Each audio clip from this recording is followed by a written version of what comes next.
Batam. Mau tanya, jika saya mau memulai di kapal, apakah bisa? Nah, buat teman-teman dari Temanggung, mungkin nanti bisa sowan ke rumah beliau kalau pengen tanya-tanya.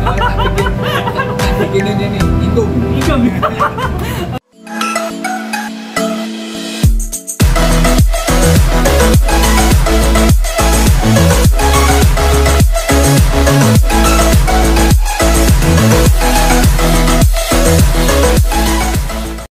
Assalamualaikum guys, jumpa lagi di channel YouTube saya Sobat Pelaut. Nah, sesuai dengan judul ya guys, pada video kali ini saya akan berbincang dan menanyakan beberapa pertanyaan sesuai dengan request dari salah satu sahabat kita yang sebelumnya sudah menyempatkan diri untuk berkomentar di salah satu video YouTube saya nih guys.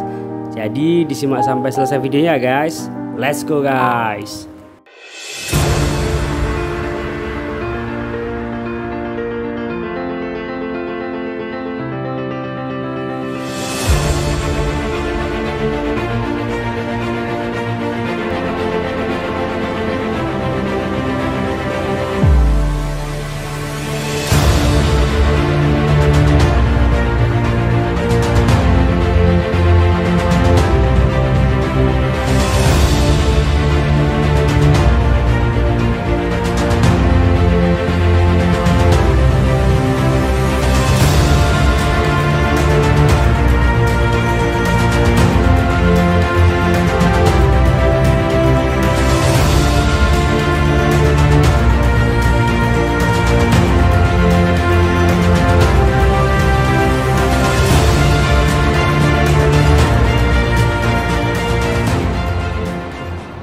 Oke guys, ini sekarang saya sudah bersama Pak Was kita.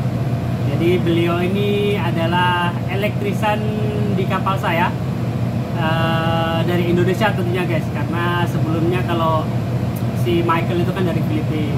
Nah, oke Pak. Jadi sebelum saya tanya-tanya ini bisa diperkenalkan dulu Pak. Ngopi dulu. Tadi kan sudah ngopi. Oke, diperkenalkan dulu Pak. Oke, saya ETO. Agak kenceng dikit lah biar jelas. Oke, saya ETO dari Indonesia.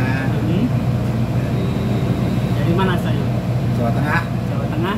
Lebih tepatnya? Lebih tepatnya di daerah Temanggung. Daerah Temanggung. Nah, buat teman-teman dari Temanggung, mungkin nanti bisa sowan ke rumah beliau kalau pengen tanya-tanya. Tak gini nih, inggung. Namanya dulu loh Mbak, nama lengkapnya kan belum. Nama saya Waskita Haji. Waskita Haji, ya Pak Was ya panggilnya. Saya lebih akrabnya panggil beliau ini Pak Was guys. Nah, jadi begini Pak, di video saya kemarin itu ada temen dari Batam, ya dari Batam. Namanya itu Mas Irfan Syahri. Jadi beliau itu tanya, izin bertanya Bang, saya basic electrical engineering dari Politeknik Batam. Mau tanya, jika saya mau memulai di kapal, apakah bisa? Nah, jadi dia itu dari Politeknik Batam. Basicnya bukan pelaut pastinya Pak, karena dia tanya bisa nggak kira-kira kalau mau join di kapal. Kalau dari Politeknik mau ke kapal itu syaratnya harus pertama ada PhD, sertifikat reguler lah ya, PhD, reguler. MEVA, dan lain sebagainya itulah ya. Nah, nanti tolong di. Iya, nanti saya sampaikan. Karena pasti basic kayak sertifikat dasar itu kan memang harus ya. Terus, itu mungkin kalau di kapal niaga kayak kontainer, bulk carrier mungkin semacamnya ya Pak ya. Kalau mungkin di kapal tanker juga harus ada BOCT atau AOT mungkin ya, seperti itu ya. Dulu TF ya. Dulu TF. Terus kalau di special offshore juga pasti harus punya bocet, punya H2S sama ya itulah. Misalnya kapal offshore sekarang kan banyak yang DP. Oh. Iya guys, jadi kalau untuk elektrisan khususnya di kapal offshore dia juga harus punya DPO. DPO DPM. Dan DPM ya. DPM bukan DPM. DPM udah kenceng tawar lagi Pak. Oke, jadi dia harus punya DPM guys. DPM mulai dari awal dulu Pak. Ini kan dia pastinya dia D3 ya. D3 dari Engineering Politeknik Batam. Terus dia mau mencoba untuk karir ke apa namanya, ke kapal. Jadi bukan di darat tapi kerja di kapal. Nah itu setelah misalkan dia sudah punya sertifikat dasar, contohnya seperti BST, MEVA dan lain sebagainya, itu tahap selanjutnya dia harus ngapain? Ya biasanya berlayar dulu 2 tahun. Setelah itu ambil penyetaraan FTO ya, FTO di BP3IP. Kalau nggak salah 3 bulan ya. 3 bulan kalau penyetaraan. Tapi sebelum ke situ dia kan pasti harus punya rating dulu, ya Pak? Punya rating nggak? Harus nggak?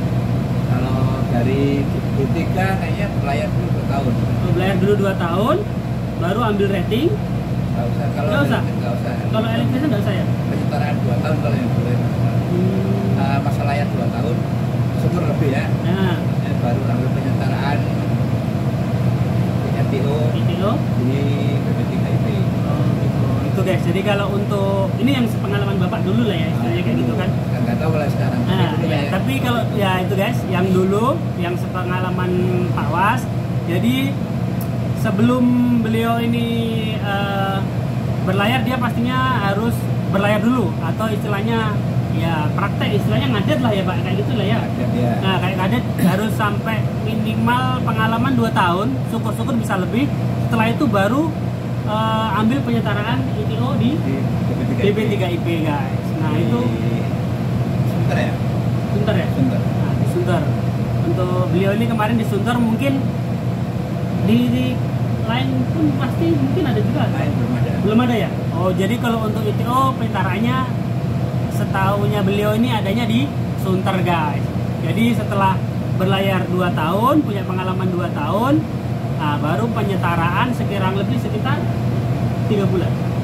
Ya sekitar 3 bulan. Sekitar 3 bulan. Setelah itu baru dapat ijazah ITO itu lah ya Pak ya. Nah itu dia guys. Jadi itu buat Mas Irfan Syahri. Jadi jenengan harus punya sertifikat dasar dulu Mas. Punya BST, MEVA, punya perlengkapan untuk berlayar. Setelah itu jenengan berlayar dulu kurang lebih 24 bulan, syukur-syukur bisa lebih.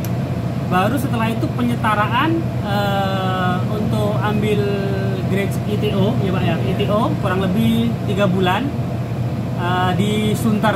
Jadi High voltage biasanya. high voltage ya? Ya high voltage itulah guys.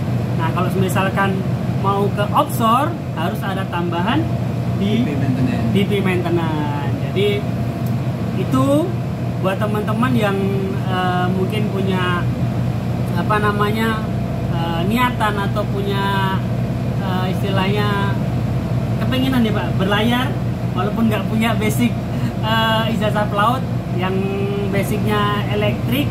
Nah itu tadi Jess, proses-prosesnya.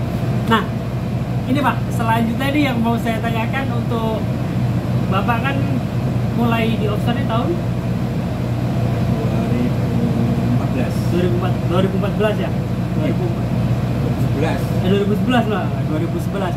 Itu kalau mau sedikit aja nih Pak, informasi kalau misalkan mau join pasti juga adalah ya wawancara dan lain sebagainya, pasti kan ada interview. Itu biasanya pada saat interview yang ditekankan itu, yang ditanya apa sih Pak? Ya biasa masalah elektrikal kapal ya. Masalah itu lah ya pastinya ya. Biasanya sama keselamatan segala macam kan. Nah, Kalau ya itu aja. itu aja yang jelas.